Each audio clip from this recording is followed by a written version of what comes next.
저라면은 토레스 안 사고 스포티지 살 것 같아요. 안녕하세요, 제이농차입니다. 네, 요즘에 가장 핫한 이 토레스, 한번 토레스를 둘러보려고 하는데요. 아직 이 실제 차량을 가지고는 못하고 제가 소렌토 차주 입장으로서 한번 견제 한번 해보도록 하겠습니다.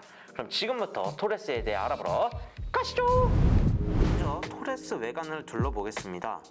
앞모습은 세로 그릴에 가로로 쭉 뻗은 램프가 차를 더욱 볼륨감 있으면서 차 폭은 커 보이게 하는 효과를 준 것 같습니다. 레트로한 감성을 최신 느낌으로 디자인을 잘 한 것 같아요. 다만 안개등이 매우 옹졸해 보이는 느낌이 들어요.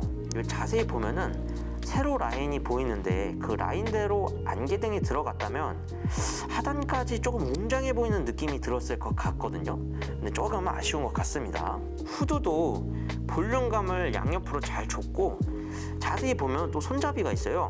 이 손잡이는 서핑보드나 캠핑에서 어닝 끈을 고정할 수 있는 것으로 보입니다. 자, 그럼 옆모습을 볼게요. 옆모습은 이 가장 눈에 들어오는 거는 휠하우스 쪽에 볼륨감을 줘서 차가 더욱 커 보이게 하는 효과를 준 것 같습니다. 그리고 하단에 보면 사이드 스텝도 달려 있는데 요거는 45만원짜리 옵션이에요. 조수석 방향에서는 C필러 쪽에 랜드로버 디펜더에서 보여줬던 사이드 스토리지 박스, 이 30만원짜리 옵션이 들어가 있더라고요. 근데 저는 이게 굳이 필요할까 싶지만 어쨌든 없는 것보단 있는 게 더 이뻐 보이는 것 같네요. 그리고 이 프론트 도어 핸들보 쪽 보시면은 버튼이 보이는데 이 버튼을 누르고 문을 여는 방식인 것 같습니다. 가까이 손을 대면은 문이 열리고 이런 건 아닌 것 같고, 버튼을 꼭 눌러야 이 차가 잠기고 열리고 하는 것 같습니다. 그리고 이 휠은 17인치, 18인치, 20인치 이렇게 3개가 옵션이 있는데, 이 최소 18인치는 들어가야 이 차의 디자인을 방해하지 않는 요소가 되는 것 같고, 제일 중요한 거, B필러에 풀옵션임에도 불구하고 블랙 하이그로시가 적용이 안 됐어요. 무광 플라스틱 가니쉬를 적용했더라고요. 아니, 경쟁 차량이 소렌토, 산타페라고 말해놓고 하물며 투싼하고 스포티지에도 옵션을 넣으면 블랙 하이그로시를 채택을 하는데 무광 플라스틱을 썼다는 거는 조금 아쉽습니다. 뒷모습을 보도록 하겠습니다. 헥사곤 타입 리어 가니쉬를 디자인함으로써 옛 코란도가 이제 바퀴를 장착했던 그런 느낌을 연상케 하고 있는데, 이 디자인이 나는 SUV를 포기하지 않겠다, 쌍용은 오프로드 정신을 보여주는 것 같습니다. 그리고 쌍용 로고를 안 넣었다는 것도 신의 한 수인 것 같습니다. 그럼 이제 실내를 한번 보도록 할게요. 실내에는 이 전체적으로 되게 깔끔하면서 일명 계기판이라고 하죠. 이 현대 기아처럼 멋있고 세련된 느낌은 아니지만 이 스포티지에서 옵션 빠진 계기판, 그리고 캐스퍼 계기판 같이 생겨서 조금 아쉬워요. 아쉽지만 그래도 바늘 계기판 아닌 거에 감사해야 되겠죠. 그리고 센터로 넘어가면 12.3인치 인포컨 내비게이션과 하단에 8인치 버튼리스 통합 컨트롤 패널 덕분에 차가 너무 깔끔해 보이는 느낌이 듭니다. 하지만 송풍구 부분을 보시게 되면 블랙 하이그로시가 빠지고 또 무광 플라스틱을 또 써버렸어요. 그러면은 이 통일감이 없이 갑자기 무광 플라스틱이 중간에 생겨버리니까 조금 이건 아쉬운 것 같아요. 자, 그러면 이제 실내 외관까지 다 둘러봤으니까 저에게는 제일 중요한, 또 차박하는 사람으로서 제일 중요한 트렁크 공간, 그리고 2열 폴딩을 했을 때 얼마나 사이즈감이 큰가, 이게 중요한데, 사진에서 봤을 때는 2열 폴딩 하면은 1662리터, 그리고 투싼 같은 경우는 1503리터, 스포티지는 1923리터라고 하거든요. 그러면은 투싼보다는 한 100리터 이상이 크고, 스포티지 같은 경우에는 거의 한 250리터 정도가 작단 말이에요. 그러면은 그렇게 차이가 많이 날까? 이거는 잘 모르겠어요. 왜냐면 사실 리터가 중요한 게 아니라 이 차가 얼마나 평평한지, 2열 폴딩을 했을 때 얼마나 평평한지가 중요하고, 그 다음에 1열 조수석 끝에와 이 트렁크 끝부분, 이 길이가 저는 중요하다고 생각을 하거든요.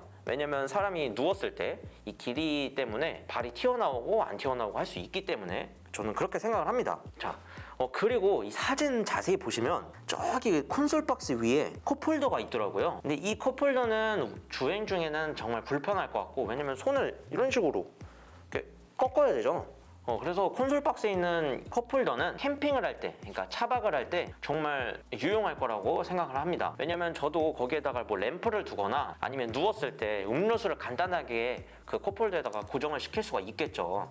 아니면 그 바닥에 둬야 되기 때문에 사실 조금 불편한 게 있거든요. 근데 컵홀더가 있다면 거기에 고정이 되니까 아주 편리할 것으로 보입니다. 자, 그렇다면 이제 한번 가상 견적을 내보도록 할게요. 과연 이 토레스 가성비가 좋다고 말을 하는데 과연 이 토레스의 견적 얼마 나올까요? 자, 이 토레스 견적을 내는 거는 제 개인적인 견해와 그리고 제가 딱 넣고 싶은 옵션을 넣은 거기 때문에 이 사람들마다 가격대가 차이가 있을 것 같아요. 자, 한번 가격표를 보도록 할게요. 일단 저는 무조건 T7을 넣어야 돼요. 왜냐하면 20인치 휠을 넣어야만 이 토레스는 이쁘더라고요. 그럼 T7 등급을 선택하고 그 다음에 여기 보시면 딥 컨트롤 패키지 이 100만 원짜리 옵션이 있거든요. 근데 여기는 다 안전사양이므로 아마 이 옵션을 넣게 되면 이 자동차 보험에서도 한 2%인가 할인이 될 거예요. 그러면은 보험 할인도 되고 그리고 이 안전사양이 있기 때문에 또 편리하고 매부 좋고 누이 좋고 꼭 먹고 알 먹고 라는 느낌이 듭니다. 여기서 함정 카드가 발동됩니다. 바로 아이폰 12까지만 충전된다고 써 있는데요. 아니 차량을 타게 되면은 4년 5년은 기본으로 타고 휴대폰 같은 경우는 2년마다 거의 바꾸잖아요. 그럼 휴대폰을 거의 한 두세 번은 바꿔야 되는 시기인데 아이폰 12까지만 충전이 된다니요. 아니 지금 앞으로 아이폰 14, 15, 16, 17 뭐 계속 나올 텐데 아이폰 12 지금 휴대폰도 아니고 전 휴대폰까지만 충전이 된다고 하면 이거는 아니라고 봐요, 전. 그래서 그런지 모르겠는데 이 딥 컨트롤 패키지에 껴 넣은 느낌이 좀 있습니다. 다음 옵션 하이 디럭스 패키지 170만 원짜리 옵션이 있더라고요. 이 옵션은 20인치 휠 그리고 가죽 시트, 파워 시트 그리고 전동 트렁크가 옵션인데 저는 이 옵션을 꼭 넣어야 된다고 생각해요. 왜냐면 일단 휠을 따로 해도 60만 원이고 가죽 시트 따로 전동 트렁크 따로 이렇게 할 바에는 이렇게 패키지로 잘 묶어놓은 것 같습니다. 그럼 이 170만 원 그리고 100만 원 옵션 그리고 또 추가적으로 저는 썬루프가 50만 원 옵션이 있더라고요. 근데 파노라마는 아니고 대신에 가격이 2분의 1이니까 또 넣어야겠죠. 네, 그렇게 저는 옵션을 넣으면 될 것 같습니다. 나머지 사이드 스텝이나 스토리지 박스 이런 거는 굳이 저처럼 차박하는 사람들한테는 굳이 있을 필요는 옵션은 아닌 것 같아요. 왜냐면 그 스토리지 박스도 디자인으로서는 이쁘겠지만 기능성으로 거기에다가 딱히 넣을 게 없거든요. 음료수나 그렇게 큰 게 아니기 때문에 텐트를 넣을 수 있는 것도 아니고 불필요하다라는 생각을 저는 들었어요. 그래서 딱 이 정도 옵션을 넣게 되면 그 T7이 3,040만 원이죠. 3,040만 원에 100만 원, 그 다음에 170만 원, 50만 원 이렇게 해서 총 3,360만 원이 나오더라고요. 3,360만 원이면은 결코 저렴한 가격은 아닌 것 같아요. 스포티지하고 투싼하고 비교했을 때는 좀 저렴하죠. 한 200만 원 저렴한 것 같습니다. 왜냐면 제가 1.6 가솔린 시그니처 그래비티 등급으로 이 스포티지를 한번 견적을 내봤어요. 거기에는 제가 이 프리미엄 그리고 모니터 진팩 파노라마, 썬루프 이렇게 넣게 되면은 한 3,590만 원 정도가 나오더라고요. 그러면 한 200만 원 정도가 저렴하니까 이 토레스를 구입할까 아니면 스포티지를 200만 원 더 주고 구입을 할까 생각을 해본다면 저라면은 토레스 안 사고 스포티지 살 것 같아요. 왜냐면 쌍용 자동차는 지금 조금 어려운 상황이죠. 그렇기 때문에 앞으로 어떻게 될지도 모르고 물론 계속 차가 나올 수 있다고 하지만 조금 저는 그렇게 좋은 이미지를 가지고 있진 않기 때문에 오히려 기아 자동차 스포티지를 구입하지 않을까 생각이 듭니다. 네, 물론 제 그 소렌토 차주의 그 견해고요. 지금까지 견제를 하고 있었습니다. 네. 그러면은 지금까지 토레스를 알아봤고 이 차주 인터뷰로 나중에 꼭 차주분이 나와주셔서 설명을 해주셨으면 좋겠어요. 차주분 꼭 나와주세요. 감사합니다. 네, 지금까지 제이동차였습니다. 구독과 좋아요 부탁드릴게요. 감사합니다.